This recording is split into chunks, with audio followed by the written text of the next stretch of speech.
Hello, it's Kate here from the HR branch. Hope you're all well. I'm just popping on to talk to you about grievances. I've dealt with a fair few in my time, and I've got a few tips for you. My first tip is please don't panic. If you get a letter in your inbox on Monday morning entitled grievance or even letter of complaint, that's my second tip, which is that the grievance might not be called a grievance. It might just be called a complaint. However, you should still regard it as a grievance, okay? My third thing I want to say to you is please don't ignore it. So don't panic, but also don't ignore it. So if you get a letter in from somebody of complaint, then or a grievance, then the best thing to do in my book is to acknowledge it, say thank you for your letter. I'm going to take some advice as to how best to proceed, and I'm going to come back to you as soon as possible. You don't need to get drawn on any of the content, just acknowledge it and let that person know that you are dealing with it, and we'll be back in touch ASAP. The next thing is to say that there is a formal process for you to follow.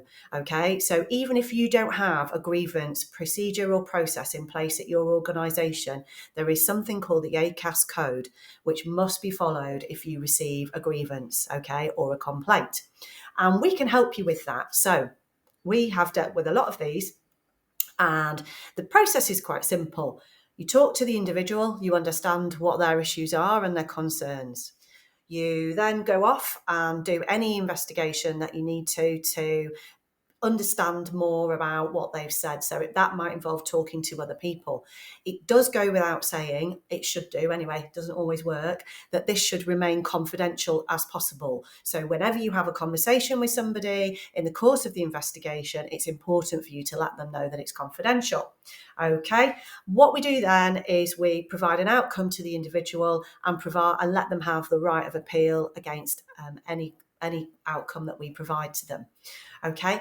One thing I do want to say to you is you are not expected to know all the answers. And in actual fact, it's better that you don't know the answer to all the questions that have been raised as part of a grievance. You need to be able to demonstrate that you have listened to what the employee said, you've gone off, you've looked into it, and you've come back and provided an outcome. If you are making prejudgments about what that employee has said before you've even started, then you're not going to be able to do that. So please do try and retain some objectivity when going through these processes. And the last thing I want to say is just be a little bit careful about what you put in writing. Definitely, I don't want you going off and saying, oh, like this person's raised a grievance, I can't believe it, on email. Definitely steer away from that, because whatever you put in writing will be disclosed at a later date via what we call a subject access request, potentially. And if you've gone off and given your personal opinion about someone's grievance in writing, then that may come back and bite you on the backside. And we don't want that. Okay, good luck everyone, and see you soon. Bye.